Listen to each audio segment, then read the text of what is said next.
ሰላም ሰላም ሰላም ወገኖች እንዴት ናችሁ? እግዚአብሔር ይመስገን እኔ በጣም ደህና ነኝ። ጌታ የተመሰገነ ይሁን። እናንተ እንዴት ናችሁ? ትበረታላችሁ? በጌታ ህይወት እንደገና ጤንነታችሁ፣ ቤተሰቦቻችሁ፣ ልጆቻችሁ፣ ባልና ሚስት ባል ሰላም ነው ወይ? ሚስት ሰላም ናት ወይ? ሁላችሁ እግዚአብሔር ይመስገን እኔ ጋር ሁሉ ሰላም ነው።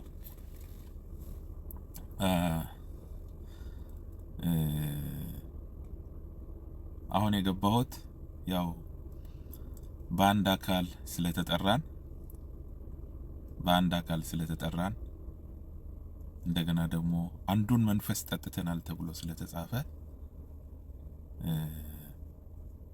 እንደ አንድ አካል ልንመላለስ በአንድ አካል ተጠርተናል።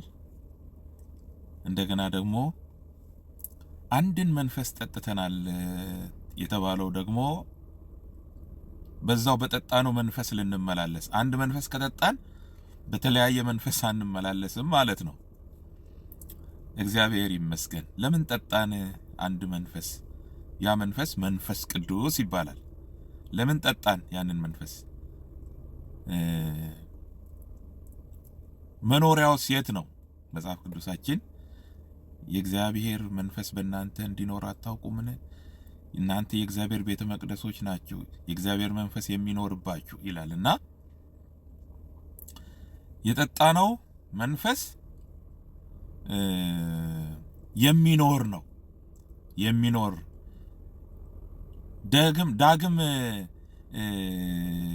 ላንጠማ የሚኖር በውስጣችን እኛ እንደው ካልተዘናጋን በስተቀርና ምንጩ እንዳይፈልቅ ምንጩን የመድፈን ስራ ካልሰራን በስተቀር ልባችን እንግዲህ የህይወት መውጫ ነው አይደለም? ጣጥቃችሁ ጠብቁ ተብሏል። ልባችን ማለት ነው።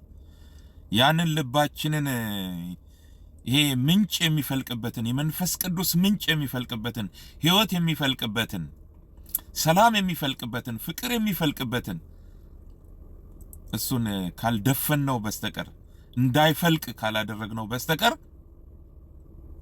ይሄ የጠጣነው መንፈስ ላንጠማ ሁሉ ጊዜ እየፈለቀ ሊያረካን ማለት ነው።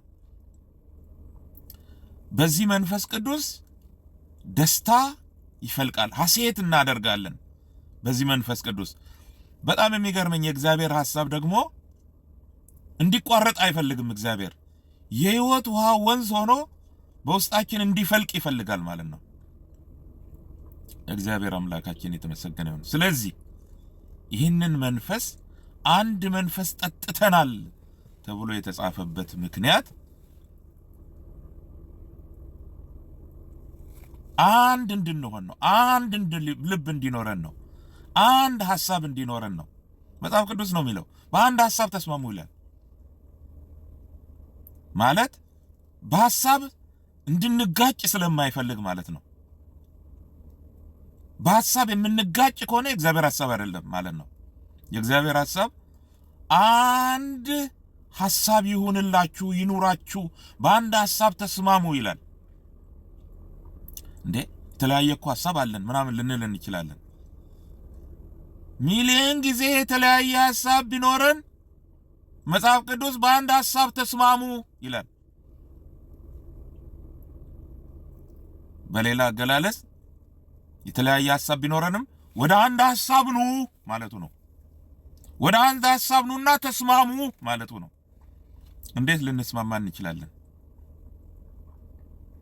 ለመስማማት እኔ ከኔ ይልቅ የባልንጀራዬ ሐሳብ ካላልኩኝ በስተቀር ከኔ ሐሳብ ይልቅ የባልንጀራዬ ሐሳብ ይሁን ካላልኩኝ እንደ እግዚአብሔር ቃልና እንደ እግዚአብሔር ሐሳብ እስከሆነ ድረስ ማለት ነው። በሁላችንም እኮ የተለያየ ሐሳብ ቢኖርም እኮ አንዱ እንደ እግዚአብሔር ሐሳብ የሆነ እንደ ቃሉ የሆነ ሌላው እንደ ቃሉ ያልሆነ ለማለት አይደለም። እንደዛ ከሆነማ ምንም ድርድር አያስፈልገውም። እንደ እግዚአብሔር ቃል ያልሆነው ሐሳብ ወዲያው ነው ውድቅ የሚሆነው ማለት ነው። ክርክር ስለሌለ ሁላችንም በእግዚአብሔር ቃል የምናምን ከሆነ አንከራከርም፣ ወዲያው ነው ውድቅ የምናደርገው። መስሎት አንዱ ከመካከላችን እንደ እግዚአብሔር ቃል ያልሆነን ሐሳብ ቢያመጣ መመዘኛችን የእግዚአብሔር ቃል ነው። ከዛ በኋላ የእግዚአብሔርን ቃል ሁላችንም እናምናለን ስለምንል ያለምንም ድርድር ውድቅ ይሆናል ማለት ነው። ግን ያም ወንድሜ የእግዚአብሔርን ሐሳብ ያመጣል፣ ያቺም እህቴ የእግዚአብሔርን ሐሳብ፣ እኔም የእግዚአብሔርን ሐሳብ፣ ግን የተለያዩ ሐሳቦች ናቸው። ግን የእግዚአብሔር ሐሳብ በአንድ ጊዜ ሁሉንም መፈጸም የማንችላቸው ምናልባት ቅደም ተከተል የሚፈልጉ ወይም ደግሞ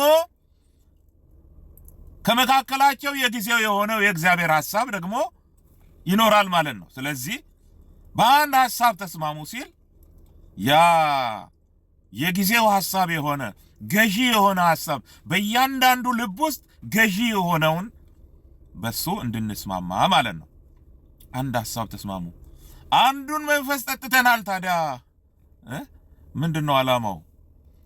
በአንድ ሐሳብ እንድንስማማ አይደለም? በአንድ አካል ተጠርተናልስ ምንድነው ዓላማው? አንድ አካል እንዳለው እንድንመላለስ አይደለም? እኔ አሁን አንድ ሰውነት የኔ ሰውነት አንድ አካል ነው የሚባለው። ብዙ ብልቶች ይኖሩታል። አይን አለው፣ ጆሮ አለው፣ whatever። ግን እኔ ይሄ አካል ሲንቀሳቀስ የማይንቀሳቀስ የአካል ብልት አለ። አይኔን እዚህ ትቼ መሄድ እችላለሁ። አፍንጫዬን ትቼ ወይም ጥርሴን ትቼ ተለይቼ መሄድ እችላለሁ? አልችልም። በአንድ አካል ተጠርተናል፣ አብረን እንድንሄድ፣ አብረን እንድንጓዝ። እግዚአብሔር አምላክ የተመሰገነ ይሁን። ስለዚህ ወገኖች ለዚህ ነው የእግዚአብሔር ቃል የመንፈስን አንድነት ጠብቁ የሚለው። የመንፈስን አንድነት ጠብቁ።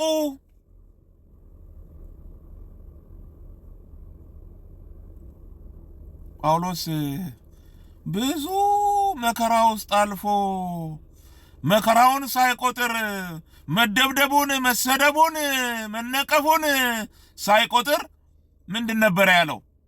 እኔን የሚከብድብኝ የአብያተ ክርስቲያናት ሐሳብ ነው አላለም?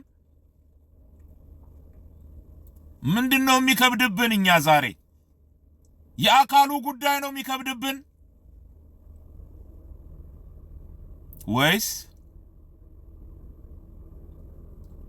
የራሳችን ጉዳይ፣ የኔነታችን ጉዳይ?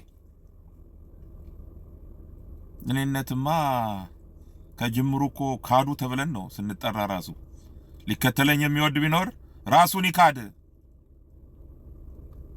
አካሉን የማይመጥን ሐሳብ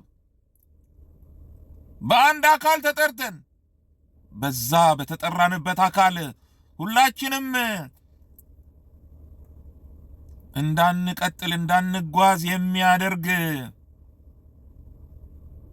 ሌላ ነገር ይዘን ይሆናል እንዴ? አይሆንም። ስለዚህ የመንፈስን አንድነት ለመጠበቅ ትጉ። ጳውሎስ ይከብድበት የነበረው የአብያተ ክርስቲያናት ሐሳብ ነው። ለኛም እንደዛው ነው መሆን ያለበት። እኔነት በእግዚአብሔር መንግስት ስፍራ የለውም። ስጋና ደም የእግዚአብሔርን መንግስት አይወርስም።